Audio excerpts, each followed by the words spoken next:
And now, Mystery Theater.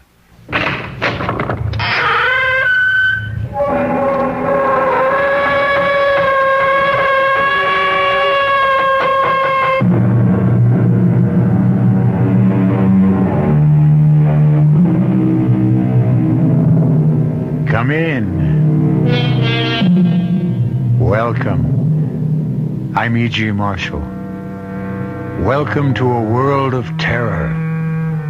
To those of you who have never experienced terror, it is but a word, quite meaningless, really, altogether without substance. But to those who have felt its icy touch, it has the same mind-shattering meaning it had for Jane Prentice when Iris Patterson told her,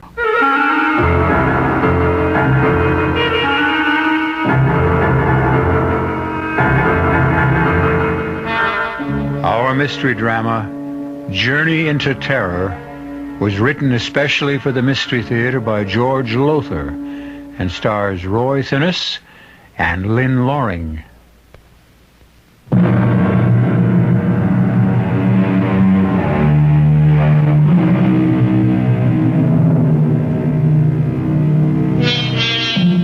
We never know what the morrow may bring, do we?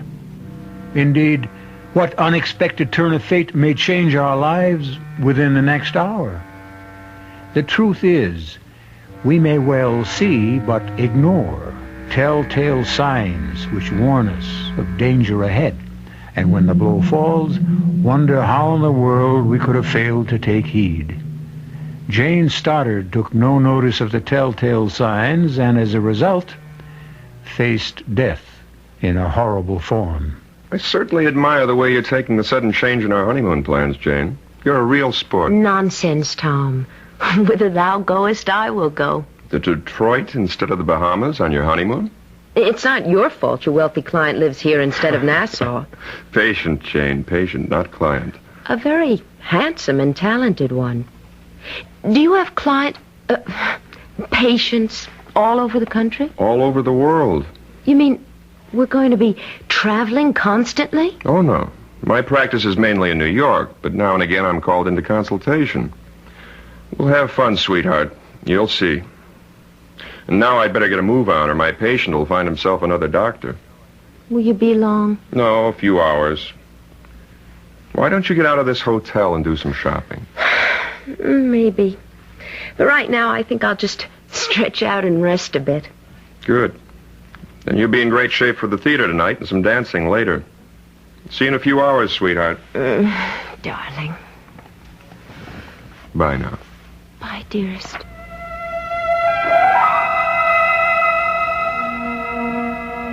Oh, dear. To think I could be sunning myself on Paradise Beach right this minute. Nice, hard bed. Oh, it feels good to stretch out. Turn on the radio. Get some music.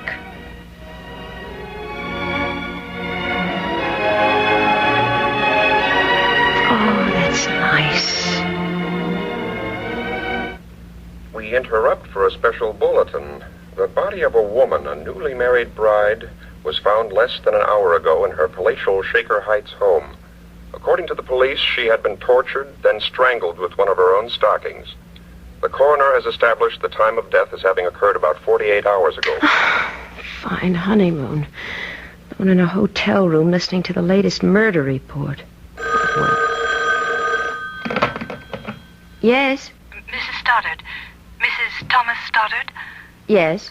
I'm calling from the lobby, Mrs. Stoddard. You don't know me, but my name is Iris Patterson. I know you're alone at the moment. I saw your husband leave the hotel just a few minutes ago. What is it you want? I want to come up and talk with you. About what? It's an urgent matter, Mrs. Stoddard. In fact, and please don't be upset now, it's a matter of life and death. Life and death? Whose? Yours, I'm afraid.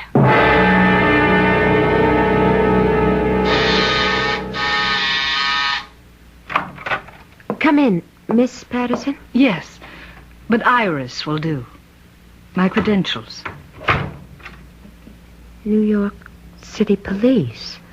Special Branch Detective Division. You're a detective? Yes. Well, what in the world do you want with me? Mrs. Stoddard, what I'm about to tell you is going to shock you. But please keep in mind that at the moment, at least, you're in no danger. Danger? At the moment? What are you talking about? Let me explain. About an hour ago, the body of a young woman, a bride, was found in her home in Shaker Heights. I just heard the bulletin on the radio. Did you? What has that murder got to do with me?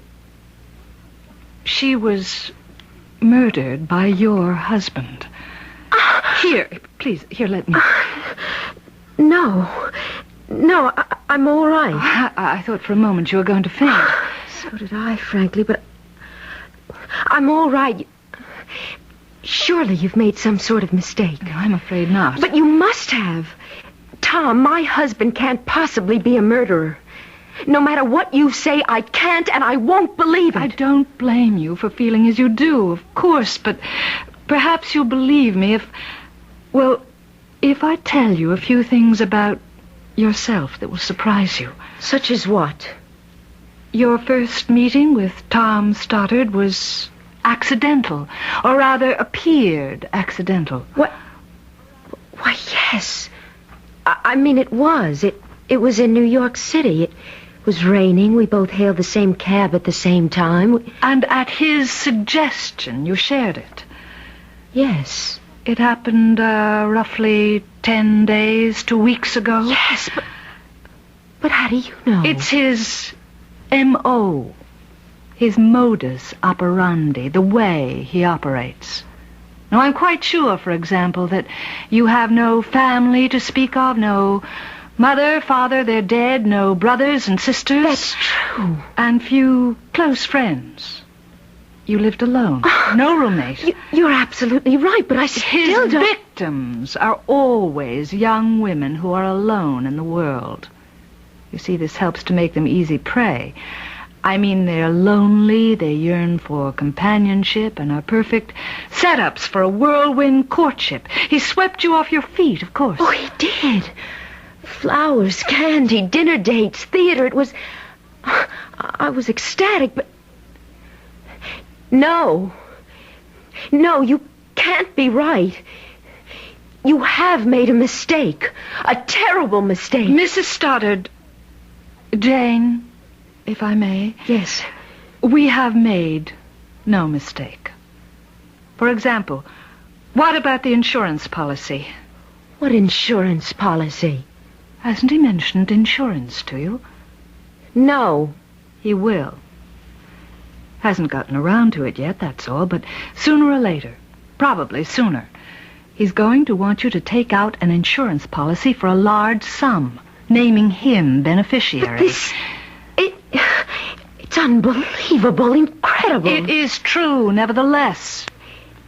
If it is, if Tom is a murderer, if he did kill that bride in Shaker Heights... And a few others. Then why don't you simply arrest him? Because we don't have enough evidence.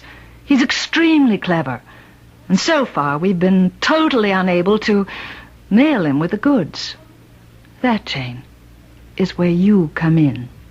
What do you mean? We want you to help us nail him with the goods. Me? You could be... The chances you are his next victim. Now, if you consent to work with us, follow our instructions, we can set a trap for him. With me as the bait? Yes. No. I couldn't do that. I haven't the nerve for anything like that. I think you have. And just remember, you're in no danger at the moment. You won't be until you sign your name to an insurance policy. But... Look, wait a minute. There's one thing I don't understand. What? Tom wasn't married to that young bride in Shaker Heights, was he? No. Well? He marries his brides for money. He kills others for kicks. Oh, good Lord. Now, if you'll help us, just work along with us, follow our instructions, you will have a better chance of saving yourself than if you don't. What What do you want me to do? For the time being, nothing. Except to, well, just act like a bride. In other words, do nothing to arouse his suspicions. I can't do it. I just can't. It's up to you, Jane. Of course. Now, if you feel you can't, well, you can't. But as I said, you're in no real danger now, and you won't be until he brings up that little matter of insurance. Jane, you can do it. You must. All right. Good girl. Now, one thing more. Yes? He doesn't remain long in one place. He kills and runs, you might say. Now, he'll probably suggest leaving Detroit and going somewhere else. If he does, and we're positive he will, go along with him. Don't cross him. Don't ever cross him. One false move could mean sudden death, Jane. Sudden and agonizing death.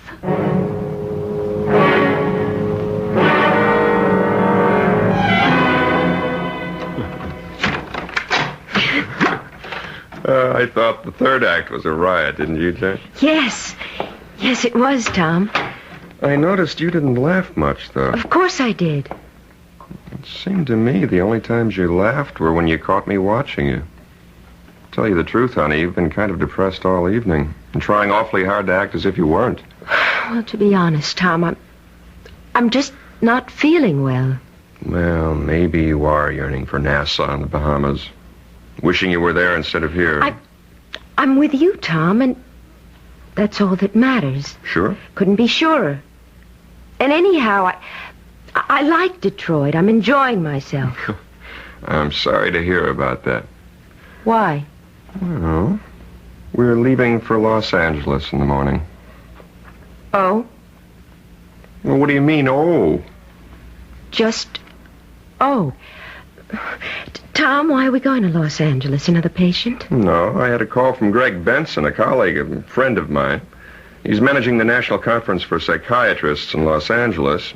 Their head speaker was taken ill, and he can't appear tomorrow evening, and Greg asked if I'd fill in. Oh, well, that's fine, just fine. You're not upset? I said it before, and I'll say it again. Whither thou goest, there go I. And what say we head for bed? Bed? Yeah, bed. You know, that thing you lie on, close your eyes, and go to sleep? I'm not really sleepy. If I go to bed now, I'll just toss and turn all night long. Okay, then. Suppose we sit and talk about our future together. What's to talk about? Well, redecorating our new apartment. You said you wanted to. How much money you'll need for the household expenses. Oh, and insurance. Insurance? Naturally, I'm going to make you beneficiary of all my life policies. In fact, that's already in the works. Ed Kearns, my agent, is handling it. And he suggested, and I agree, that we ought to take a policy in your name, making me beneficiary. $100,000, say. Seems a lot of money. Well, I suppose it is. But let's say you're worth it. Honey, what is it? What? You went white as a ghost. Say, you are off your feed. Come on over here. Let me put my arms around you and hold you. There, that's better, isn't it? Yes. Happy? Yes. You better be. Because you're in real trouble if you're not. Trouble? I'm sure. Happy or not, you're stuck with me. Till death do us part.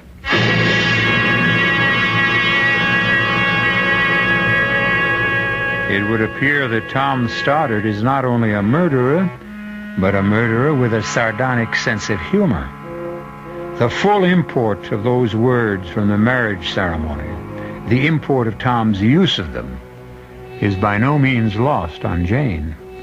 And for the first time in her young life, terror becomes more than a word.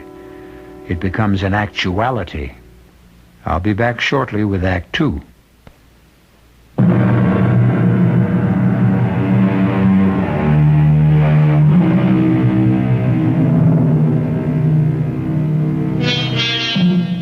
Young and pretty Jane Stoddard has taken the first steps on a journey of terror as she realizes she has married a murderer, a man who tortures and strangles brides for money and for thrills.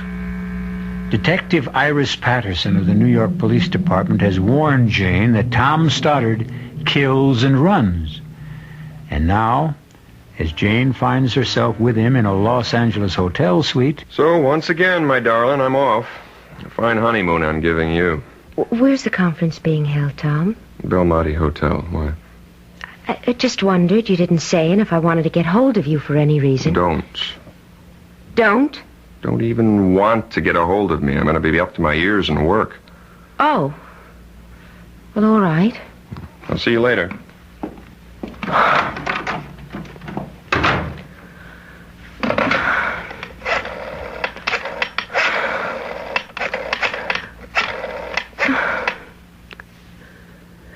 Belmonte Hotel.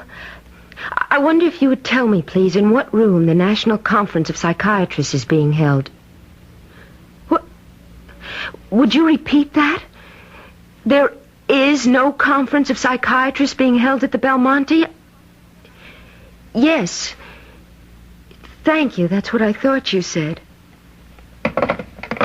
Oh, Jane, girl.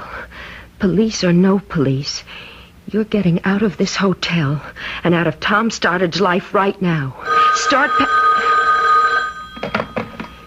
Yes? Jane. Iris. Detective Iris Patterson? Yes? Jane, I'd like you to get a taxi and meet me at the Santa Monica Pier. Santa Monica Pier? We think Stoddard may be getting suspicious. I've got to talk to you, and I'd like to do it where there's no chance of his discovering us. So if you could meet me... Iris, I'm sorry, but I'm not meeting you at Santa Monica Pier or anywhere else. That means you've changed your mind. I was packing when you phoned.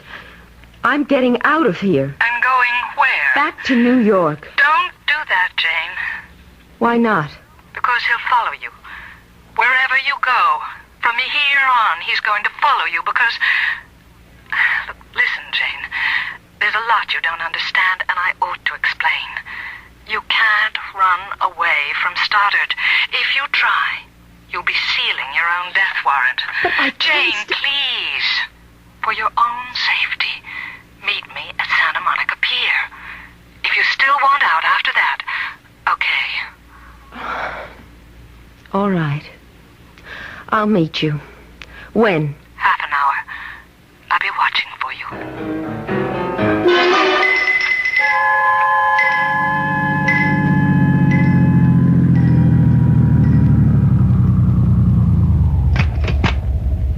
Keep the change, driver.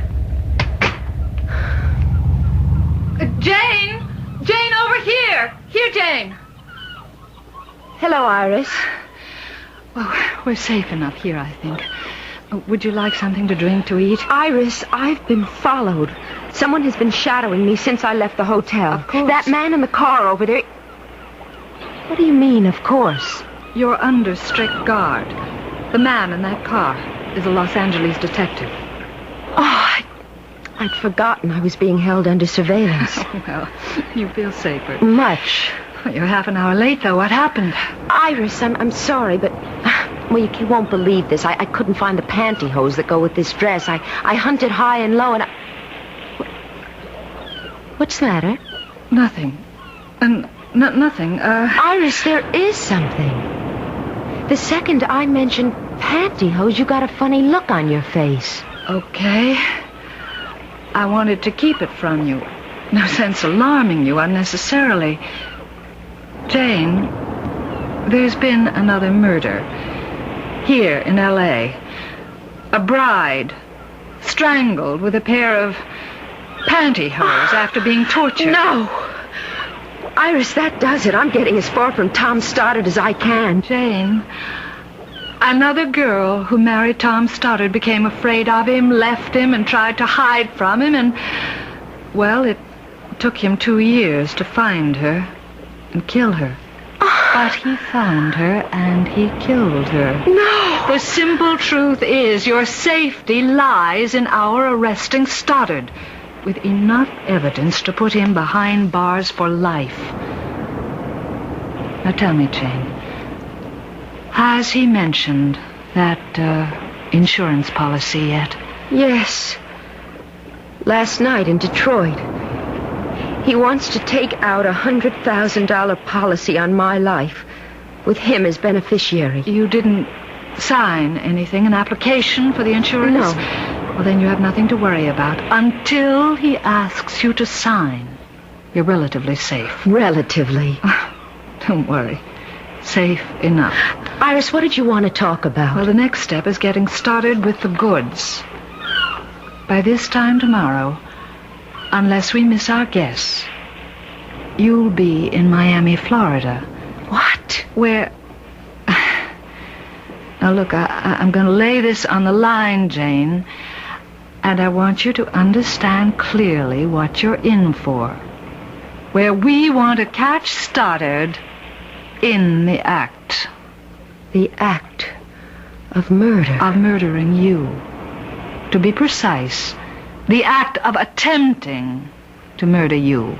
He won't succeed, of course, because you'll be surrounded by police. Of course. I mean it. Now, the reason we feel sure he'll be heading for Miami, probably tomorrow, is because that's where the original murder took place. The original murder? Yes, here's the story. You see, nearly 5 years ago, Stoddard fell in love with a gorgeous... well, sex pot, madly in love. They met and they married in Detroit, came here to L.A. on their honeymoon, and then went on to a beach cottage a few miles north of Miami Beach. Why did he murder her? All right, I'm coming to that. Stoddard had to be away for 24 hours or so on business, and he left his bride in the cottage. But then he changed his plans, you see, unexpectedly, and came back to find her with another man.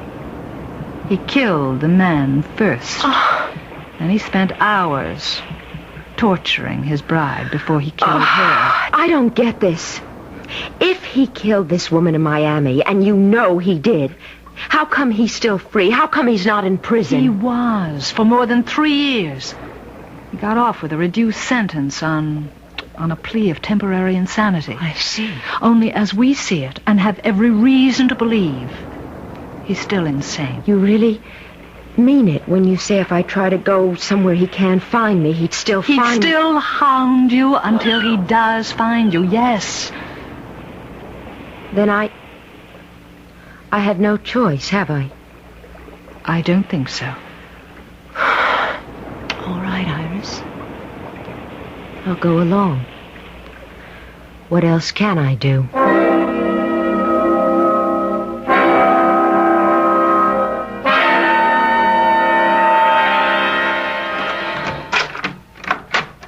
Honey, I'm back. Coming. Was just fixing my hair. Oh, now you can fix me up with a welcome home kiss. Well, what did you do with yourself while I was at the conference today? Oh, this and that. I went for a walk, some shopping, sat by the pool. Didn't swim? Too chilly. Tom, how did things go at the conference? Oh, fine. Just fine. Don't you believe me? Of course. Why the funny look? Funny look? No funny look. Oh, yes. You looked, well, I don't know, funny. I don't know what you're talking about. Well, to be plain about it, honey, I kind of get the feeling you don't trust me or something. Tom, you're being perfectly ridiculous. No, I don't think so, Jane. Either you're hiding something from me or you're very upset about something. Now, which is it? Come on, what is it? Nothing. Honestly, Tom, nothing. Jane, there is something. Now, what is it? Let's have it. Tom, really. Jane, I'm no fool. I know when something's wrong, and something is wrong. Now, what is it? You what? I did want to get in touch with you today. I felt just so awfully lonely, Tom, and I phoned you at the Belmonte Hotel. Well, what'd you phone me there for? To get in touch with you. What else? I wasn't there. What would I have been doing there? You said you were going to the National Conference of Psychiatrists, didn't you? I did. And you said it was being held at the Belmonte, didn't you? No, I didn't. Now, how could I when it was being held at the Beverly Towers? You said the Belmonte. I said the Beverly Towers. Did you try there? Of course not. No, of course not. Well, why should you if you misunderstood what I said this morning? You know what? I think you're fed up with this whole so-called honeymoon, which so far hasn't been any kind of a honeymoon at all. No, Yes, I think so. And now I've got another surprise for you, and this time a pleasant one. You want to hear it? Of course. Well, for the next week, well, the next 3 or 4 days anyhow, I'm declaring a holiday. A patient of mine owns one of the prettiest beach houses you've ever seen, and he's offered it to me any time I want it. Well, he isn't there, of course. And he isn't. And that's where I'm taking you tomorrow, for the duration of our honeymoon. Where is it? It's just north of Miami Beach. And this time tomorrow, you're going to be there. Oh, we haven't been here even a full day. And I've never seen Los Angeles before. We'll come back another time. But we're here now. Oh, Tom, there's so many things I want to do. Visit the movie studios, Disneyland. We could run down to Capistrano. Jane, please. I don't want to argue about this. I mean, frankly, I don't understand your attitude. Here, finally, I can take you to a really beautiful honeymoon spot, and you don't want to go. I don't get it. It's just that... It doesn't matter. We'll go. Of course we will. Unless... You haven't some other reason for not wanting to go, have you? Other reason? Other than wanting to stay in Los Angeles. Why, no. What other reason could I have? That's what I asked you. There's nothing wrong, is there? No, Tom, of course not. You sure? Tom, you're hurting my arm. Well, I'm sorry, honey. I'm sorry. I wouldn't hurt you for the world. Kill you, maybe, but not hurt you. Kill me? Oscar Wilde, I think, said, each man kills the thing he loves. And if that's so, considering how much I love you, sweetheart, you haven't long to live.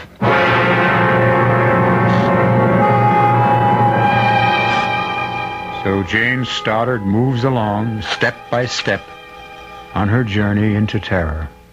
And obviously the end of that journey will be the beach house just outside Miami Beach, Florida.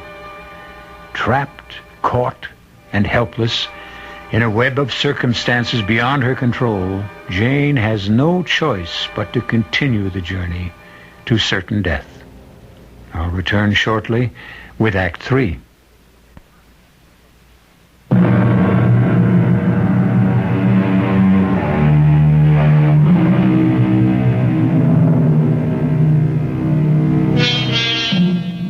How strange, how inexplicable are the workings of fate.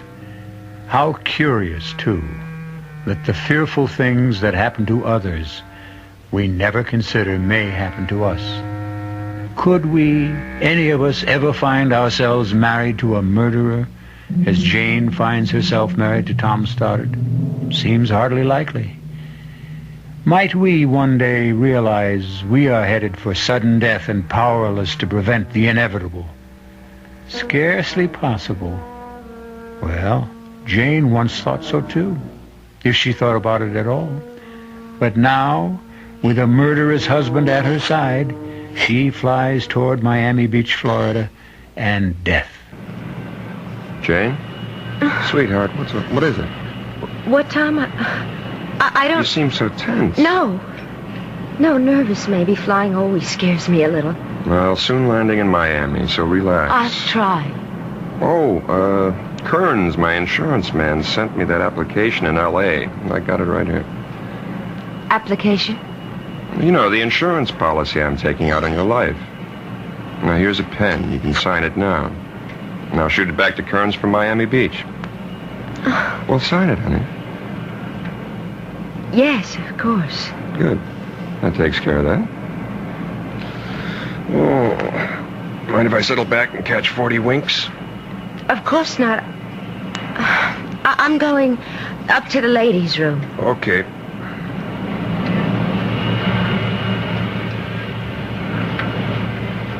Iris. Thing. He mustn't see you talking to me. He's taking a nap. I saw you come on board. Iris, I just signed for that insurance policy. $100,000 and naming him as beneficiary. Did you have to? No choice. That's too bad. I hoped he'd hold off on that till I got things squared away with the Miami police. I signed my own death warrant, you're saying? No. It's not as bad as that. Now, the second we land, you'll be under close surveillance, and so will he. Follow instructions, and you won't have a thing to worry about. I wish I could be as sure of that as you seem to You be. can be. Just trust me. Now go back to your seat before he wakes up. The last thing we want is for him to see us together. Jane? I can hardly bear to sit next to him. Hang on to your nerve, Jane. We're close to the end now. I just hope it's not the end for me.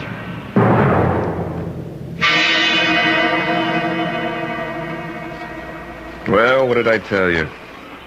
Beautiful, isn't it? Yes, only it does seem rather isolated, Tom. It is.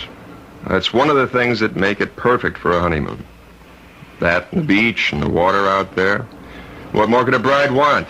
Except, of course, her husband. Tom, please. Jane, what? I'm just not in the mood at the moment, that's all. Well, I was feeling guilty about going off in the boat to fish for a few hours. But since you obviously don't love me anymore... Of course I love you. Of course you do.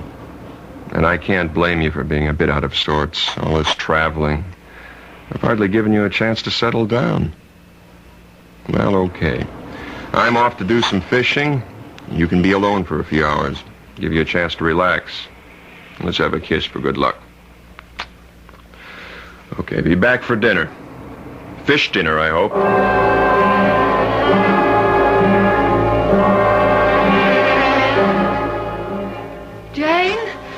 Jane? Oh, Iris, thank heaven you're here. Tom's gone fishing. Yes, we know. We watched him leaving the boat half an hour ago. We? Myself and 2 detectives assigned to the case. Now look, Jane, I've got something to tell you you're not going to like. Just try to keep calm, will you? Yes. All right, here it is. We're quite sure, Detectives Allen and Bonnie and I, that Stoddard will attempt to kill you tonight. Why tonight? It's the anniversary of the night he murdered his first wife and her lover in this cottage. No. Don't look so frightened, Jane. In a way, you ought to feel relieved. After tonight, it'll all be over. For me, maybe. Not a chance. I said we're sure he'll attempt to murder you, but we're also sure he'll fail. How can you be so sure? Oh, well, we just are. You're evading me, Iris. What makes you sure? I didn't want to make things harder for you, Jane, but, well, there's the torture. Torture?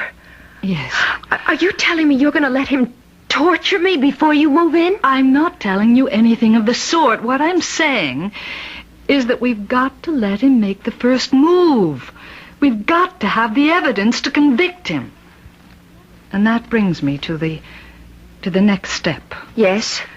Now, we're going to have to bug this cottage.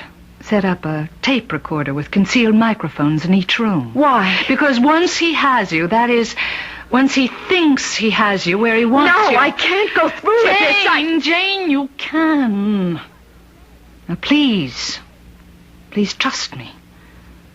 As I say, once he thinks he's got you where he wants you, he'll do a lot of talking. He'll get pleasure out of telling you who he really is and how he tricked you into marrying him and what he intends to do before he murders you.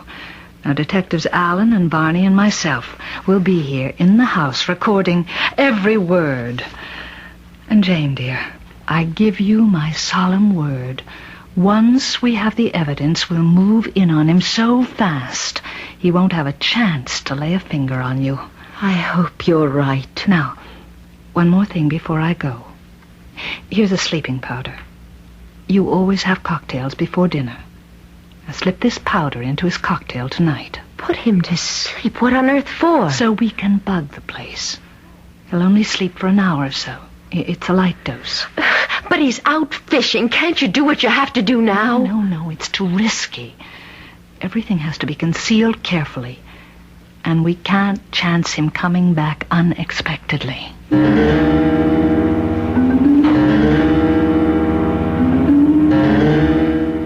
Home as a sailor, home from the sea, without a single fish to show for it. Oh, Tom, no luck? Oh, lots of it. All bad.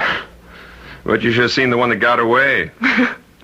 Well, at least I can drown my sorrow in a couple of dry martinis. You? Yes, I'll mix them. No, I'll do it. You relax now. I've been doing it all afternoon. I may not be much of a cook, as I'm afraid you're going to discover at dinner, but I do know how to mix a dry martini. Well, dinner is only a dinner, but a good dry martini is a drink. Whatever that means. Well, it must mean something. I'll think about it. Well, what'll we do tonight after dinner? Get a drive to Miami Beach? Why don't we just stay here? Well, that's okay with you. Perfectly. It's going to be a full moon. We can sit on the beach and watch it come up over the horizon. A perfect moon for a perfect honeymoon. Here. Thank you. Looks good. Tastes good, too. You make a fine dry martini. Thank you, sir. Let's have these out on the porch so we can watch the sunset, huh? Good idea. Oh, this deck chair feels good. I'm more worn out from fishing than I thought. You've had a lot of air and sun. That sun was hot and bright. Even with sunglasses, the glare was hard in my eyes. You didn't put anything in this martini, did you? No. I feel sleepy. So suddenly.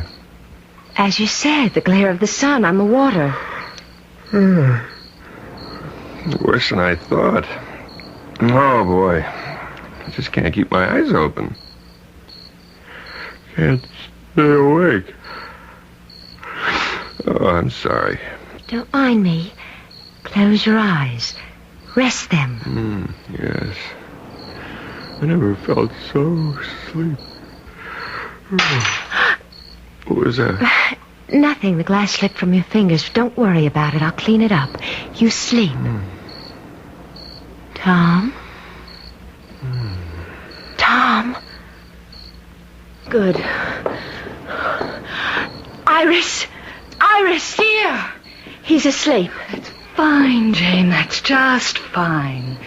You handled everything exactly as I wanted you to. All right, now what? Let's go in, so I can decide where to place the mics and the tape recorder. You didn't bring them with you. What? The microphones and all that. No. Those detectives will bring it. No. Well, if you haven't got it and they're not bringing it... Glass doors, why are you locking them? They have to be. Whatever for? Because that's the way it was. These glass doors were locked when I came back that night. What? Came back unexpectedly and found Jim with her. Iris, what are you saying? I told you. That day on Santa Monica Pier, I was supposed to be away for a day or so, but then changed my mind and came back that night and found them together. In bed together. I killed him. But I tortured her. Iris! Put her through the hell I would go through later, thanks to her. You? Yes. And now you. You'll go through the tortures of the damned. Like the bride in Detroit, in Los Angeles, and finally here. You tricked me from the first. Tricked you? Why, you little naive fool. It was no trick at all. My only problem was that husband of yours asleep out there. Trying, always trying to be one jump ahead of me. And sooner or later he'd have succeeded. Tom was after you? Has been. Since I escaped from the asylum. No! You don't know who your husband is? Well, of course you wouldn't. You hardly know him at all. He's not just a psychiatrist, my dear. He's a psychiatrist with the New York Police Department. Oh, poor fellow. I escaped on the very day he married you. The police needed him. They needed him badly to figure out where I'd go, what I'd do, and he did figure it out. Only he was always just one step behind me, not one step ahead. But, this makes no sense. The day I met you on the Santa Monica Pier, I was followed. I was. The man in the car following me, you said he was a detective working with you. With your husband, silly. No. Not me. Yes, you were being guarded, tailed everywhere you went. But not by me, by your husband. Why didn't they catch you? You and I sat there on the pier. That man in the car couldn't do a thing without endangering your life because I had this. And could have plunged it into you the minute he made a move. A knife. A knife. Long enough to reach your heart. Sharp enough to do to you what I did to her. No. Before I strangled her. Slowly strangled her. No. Oh, please. Stand still.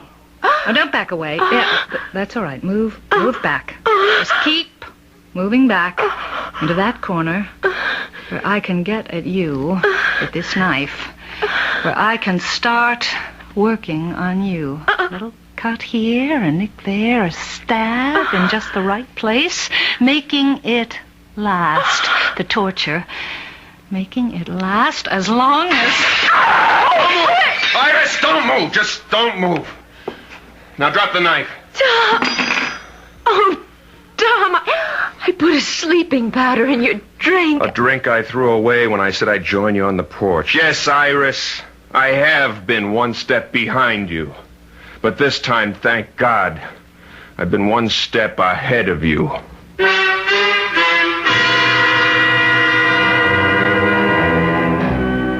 I seem to remember saying that our lives are fraught with the unexpected.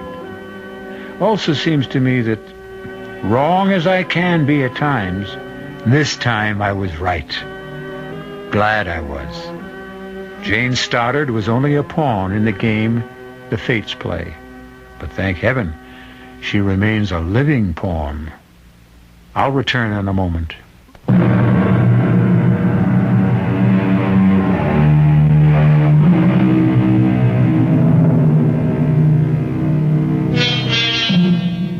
Iris is once again safe behind institutional walls, you'll be happy to know.